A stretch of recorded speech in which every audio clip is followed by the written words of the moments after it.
అందరి అంచనాలను తలకిందులు చేస్తూ కేంద్ర ప్రభుత్వం అడుగులేస్తుంది. ఆంధ్రప్రదేశ్ రాజధానిగా అమరావతి నగరాన్ని ఖరారు చేస్తుంది. అందుకు తగ్గట్టుగా ఆంధ్రప్రదేశ్ రాష్ట్ర పునర్విభజన చట్టంలో సవరణలకు పూనుకుంటోంది. నిజానికి బుధవారం నాడు జరగబోయే కేంద్ర కేబినెట్లో తీర్మానం చేస్తారని, ఆ తర్వాత 2వ తారీఖు నాటి పార్లమెంటు సమావేశాల చివరి రోజు ఈ బిల్లు సవరణ కోసం ప్రవేశపెడతారని చాలామంది అంచనా వేశారు. కొంతమంది అయితే అసలు ఈసారి సమావేశాల్లో అత్యవసరంగా ఈ బిల్లు చర్చకొచ్చేనా అని కూడా అనుమానించారు. అయితే అలాంటి అనుమానాల్ని, అంచనాల్ని అన్నిటినీ తోసిపుచ్చుతూ కేంద్ర ప్రభుత్వం అడుగులేసింది. రేపే లోక్సభలో ఈ బిల్లు మీద చర్చకు ముందుకు రాబోతోంది. ఈ బిల్లు ప్రవేశపెట్టిన తర్వాత చర్చ జరుగుతుందా, లేకుంటే మూజువాణి ఓటుతో ఆమోదం చెప్పేస్తారా? ఏం జరిగినప్పటికీ కూడా ఆంధ్రప్రదేశ్ పునర్విభజన చట్టంలో రాష్ట్ర రాజధానిగా అమరావతిని పొందుపరుస్తూ అధికారికంగా కేంద్ర ప్రభుత్వం నిర్ధారణ చేయబోతుంది. పార్లమెంట్ ఆమోదం తర్వాత రాష్ట్రపతి ఆమోద ముద్ర వేసి గెజిట్ కూడా రిలీజ్ చేస్తారు. గెజిట్ రిలీజ్ అయిన తర్వాత అమరావతి పేరుతో ఒక పిన్ కోడ్ కూడా అందుబాటులోకి వస్తుంది, కొత్త నగరం పేరుతో. ఇప్పటి వరకు వెలగపూడి, మందడం, తుళ్ళూరు, రాయపూడి ఇలా రకరకాల పిన్ కోడ్తో ఆంధ్రప్రదేశ్ రాష్ట్ర ప్రభుత్వ కార్యకలాపాలు సిఆర్డిఏ పరిధిలో సాగుతున్నాయి. ఇక నుంచి అలాంటి సమస్య లేకుండా అమరావతి ఆంధ్రప్రదేశ్ రాష్ట్ర రాజధానిగాను, ఆ నగరానికి ఒక పిన్ కోడ్ కూడా అందుబాటులోకి వచ్చే అవకాశం అయితే ఉంది. అయితే ఇప్పుడు కేంద్ర ప్రభుత్వం తీసుకొస్తున్న చట్ట సవరణలో ఒక ఆసక్తికరమైనటువంటి అంశం కనిపిస్తోంది. ఆంధ్రప్రదేశ్ అసెంబ్లీ చేసినటువంటి తీర్మానం ఇది. ఈ తీర్మానం 28 మార్చ్ మొన్నటి ప్రత్యేక సమావేశంలో ఆంధ్రప్రదేశ్ అసెంబ్లీ ఆమోదించింది. రాష్ట్ర ప్రభుత్వం కేంద్ర ప్రభుత్వాన్ని కోరుతూ ఈ తీర్మానం చేసింది. కేంద్రం రూపొందించినటువంటి ఆంధ్రప్రదేశ్ పునర్విభజన చట్టంలోని సెక్షన్ 5కి సవరణ చెయ్యాలి అని చంద్రబాబు సర్కారు కూటమి ప్రభుత్వం కేంద్రంలోని ఎన్డీఏని కోరింది. ఆ సమయంలో చంద్రబాబు సర్కారు చేసినటువంటి తీర్మానం ప్రకారంగా చాలా క్లియర్గా వాళ్ళు మెన్షన్ చేసింది, to include the word at Amaravati to subsection 2 of section 5. అంటే ఆంధ్రప్రదేశ్ పునర్విభజన చట్టంలోని సెక్షన్ 5లో సబ్సెక్షన్ 2కి సవరణ చేసి ఆంధ్రప్రదేశ్ రాజధానిగా ఎట్ అమరావతి, అమరావతి వద్ద రాజధాని ఏర్పాటు చేస్తున్నాం అంటూ పేర్కొనాల్సిందిగా చంద్రబాబు సర్కారు మోదీ ప్రభుత్వాన్ని విన్నవించింది. అలాంటి తీర్మానం ఆమోదించి కేంద్రానికి పంపించింది. కానీ ఆసక్తికర విషయం ఏంటంటే కేంద్ర ప్రభుత్వం రూపొందించినటువంటి చట్టంలో ఇప్పుడు తీసుకొస్తున్నటువంటి సవరణల్లో ఎట్ అమరావతి అనే ప్రస్తావనే లేదు. చంద్రబాబు ఎట్ అమరావతి అని పేర్కొనాల్సిందిగా కేంద్ర ప్రభుత్వాన్ని కోరితే కేంద్ర ప్రభుత్వం ప్రవేశపెడుతున్నటువంటి బిల్ ఇది. ఆ bill copy bill number 105 of 2026 ఈ ఏడాది ప్రవేశపెడుతున్నటువంటి ఈ బిల్లులో the Andhra Pradesh reorganisation amendment bill 2026లో చాలా క్లియర్గా వాళ్ళు రాశారు. ఈ రాసిన దాని ప్రకారంగా this act may be called the Andhra Pradesh reorganisation amendment act 2026.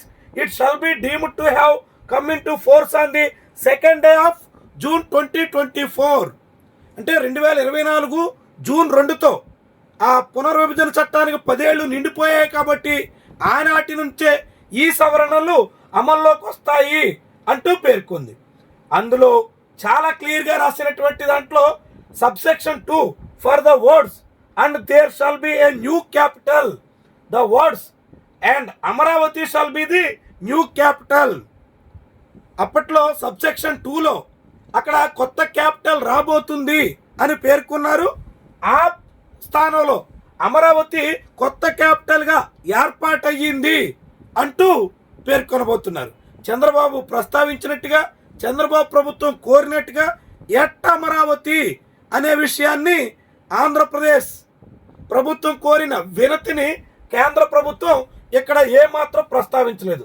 At Amaravati అని కాకుండా Amaravati shall be the new capital అని మాత్రం చాలా క్లియర్గా మెన్షన్ చేశారు.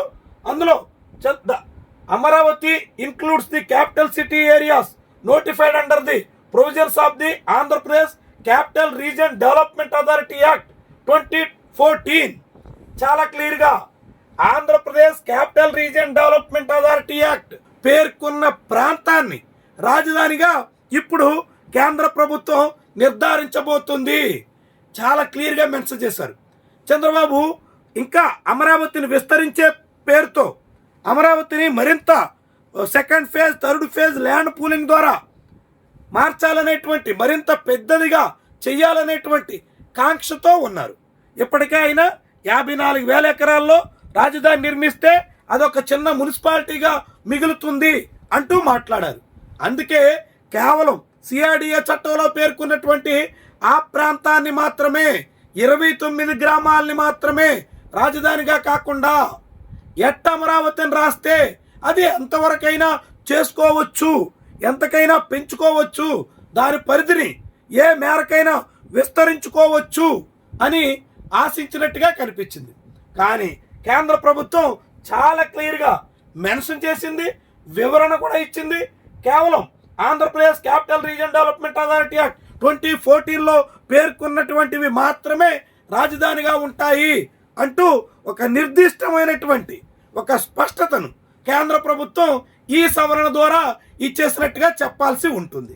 ఇది చంద్రబాబు నాయుడికి ఏమాత్రం మింగుడు పడే అవకాశం లేదు.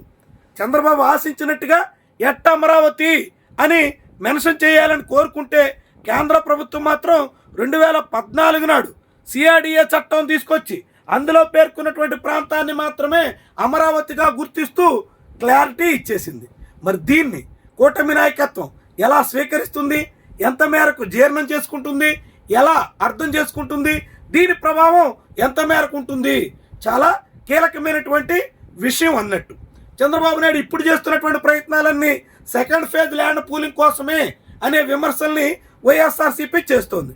కానీ అలాంటి second phase, third phase, phase manner అనే అవకాశమే లేకుండా చాలా క్లియర్గా 2014 నాటి Andhra Pradesh capital region development authority యాక్ట్లో పేర్కొన్నటువంటి ప్రాంతాన్ని అమరావతిగా గుర్తించి దాన్ని ఆంధ్రప్రదేశ్ రాజధానిగా కేంద్రం నిర్దిష్టమైనటువంటి ప్రకటన చేసేసింది.